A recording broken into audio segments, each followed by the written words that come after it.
Oke, salah satu momen yang paling ditunggu nih ke depannya itu adalah pertemuan kembali Kuzan dengan Vice Admiral Garp. Nah, kenapa? Ya, kondisi sekarang Kuzan itu yang membelot nih menjadi anggota bajak laut Yonko Kurohige dan meninggalkan markas pusat angkatan laut sendiri memang menjadi pukulan telak buat marinir sendiri. Di masa lalu, ketika ia masih menjadi bagian dari mereka nih, Kuzan sebagai seorang admiral itu dia diperlihatkan acap kali selalu ikut dengan Garp ketika masih muda. Bahkan nih, dalam perang puncak marinir saja, Kuzan itu secara terang-terangan meminta maaf kepada Luffy sendiri. Meskipun ia menghormatinya, tetapi menangkap Mugiwara sudah menjadi tugasnya. Dan kini dijawab lagi kembali nih, bagaimana reaksi Kuzan setelah sekian lama bertemu panutan yang keren baginya itu, Monkey D. Garp. Nah, ada beberapa adegan yang memperlihatkan kedekatan Garp dengan Kuzan, bahkan Jaguar di Saulo dalam satu frame. Apakah mereka ini adalah bagian dari SWORD Organization dan Oda membongkarnya di sini nanti? Let's go boys, kita bahas lebih dalam mulai dari sini.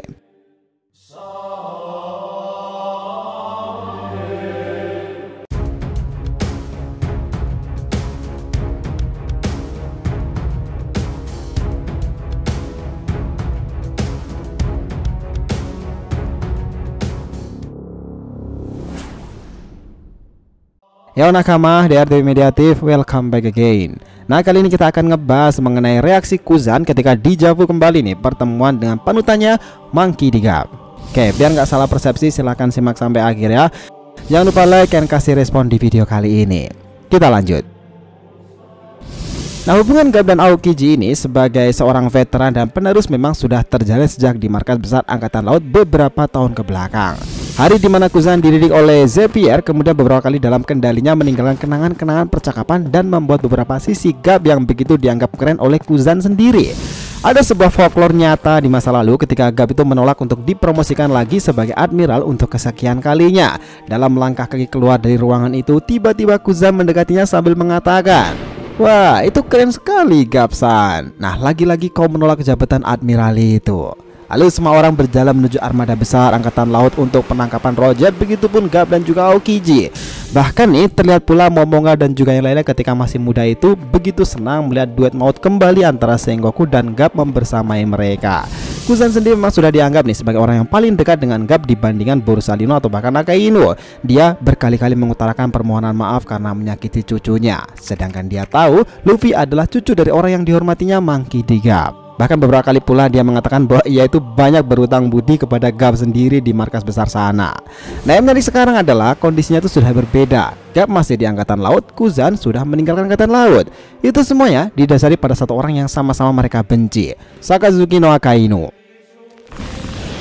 Nah, Garp membenci Akainu dan ingin membunuhnya kala itu ketika amarnya memuncak lantaran Ace dilenyapkan olehnya. Sementara Kuzan tak suka dengan sistem kepemimpinan Akainu sehingga mereka bertempur di Panghazar selama 10 hari 10 malam. Ketika ia kalah, ia meninggalkan angkatan laut karena tak ingin dikendalikan dan dipimpin oleh Akainu. Nah, mereka akhirnya kembali di Javuri setelah chapter kemarin itu terungkap. Lalu hal yang mengejutkan di chapter ini terjadi dimulai dari sini. Momen itu berpindah dalam markas besar angkatan laut, di mana itu berada di base G14. Vice Admiral Doyle yang sudah berargumen dengan seorang di balik dan misi tersebut. Dia mengatakan bahwa semua kapal seharusnya menuju ke Pulau Egghead sekarang. Mereka tidak bisa mengalokasikan kekuatan terbaik mereka di tempat lain sekarang ini. Dan tahu nggak siapa orang yang diajak bicara itu? Ya, Vice Admiral Garp. Garp bahkan dengan berteriak dan berkata nih, "Aku sudah datang." Nah, tentu Vice Admiral Doyle sendiri terkejut nih, dan di sini dia dijelaskan di akhir chapter pula Garp dengan marinirnya itu melihat Halmepo dan juga Hibari mereka sedang menangis di pangkalan tersebut. Lalu Garp sendiri mengatakan dengan sangat lantang, "Naiklah Halmepo, mari kita serang balik mereka bajak laut Kurohige itu dan merebut kembali Koby." Dams, apakah Garp bakalan mampu nih menghadapi orang-orang Kurohige yang luar biasa kuat itu? Benarkah Koby bisa diselamatkan? Nah, jangan sampai mati Garp, sosok legenda besar angkatan laut, orang yang sudah puluhan kali nih selalu berhasil memojokkan Goldie Roger sendiri. Kini nih umur dan kekuatannya tak semaksimal dulu lagi, tetapi dia disegani karena track recordnya di masa lalu seperti halnya sang raja kegelapan Silver Riley. Nah, ini menarik pula. Satu hal yang paling menarik nanti adalah jika ia bertemu kembali dengan Kuzan. Ini akan menjadi serasa dejavu, teman lama, dan orang yang sudah Garp percaya hingga saat ini berada di kubu yang berbeda saat itu. Nah, lalu pertanyaannya, benarkah Kuzan seperti ini? Apa Gap sebenarnya tak terkejut kenapa ia berada di kelompok Kurohige sendiri untuk kasusnya Kuzan?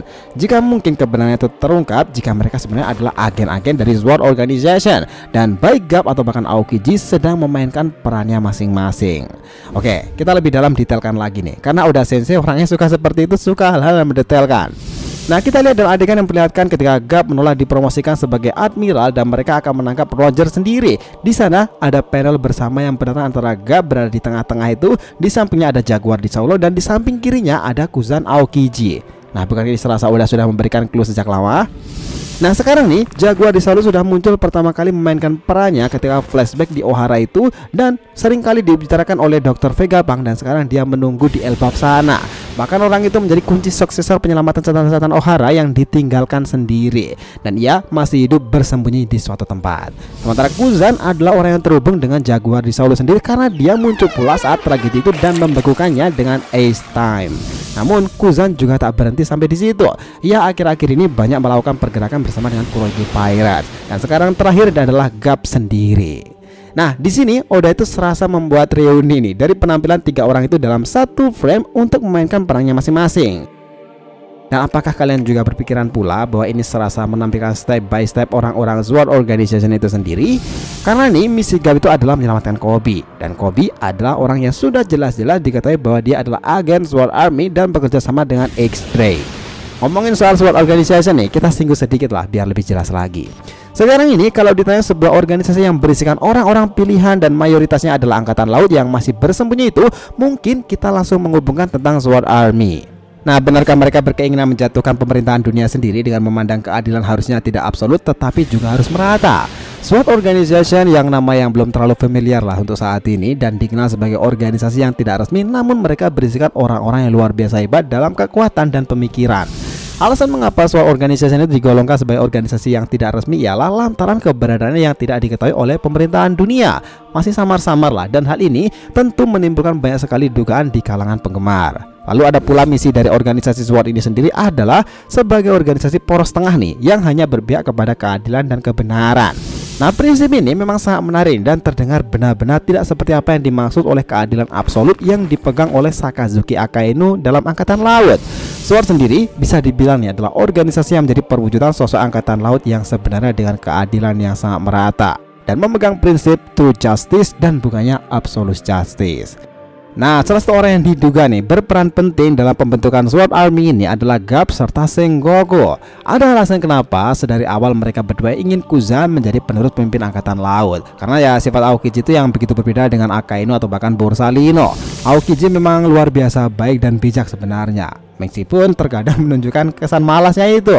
Ada banyak teori kala itu ketika Sengoku mengusulkan menjadi Fleet Admiral menggantikan posisinya yang mundur. Kemungkinan Sengoku juga merencanakan sesuatu jika di tangan Aokiji Angkatan Laut masih tetap aman.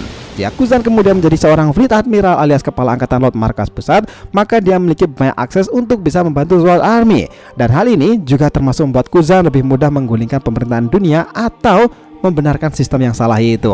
Namun jika berbicara mengenai menggulingkan pemerintahan dunia, maka ini tidak akan lepas pula dari pasukan revolusioner dan Monkey D. Dragon sendiri.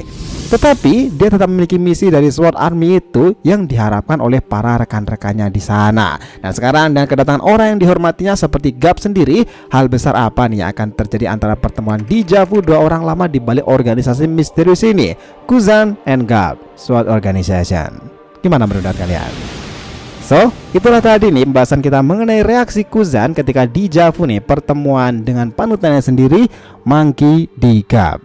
Thanks a lot guys telah menonton video ini, and we'll be come back again.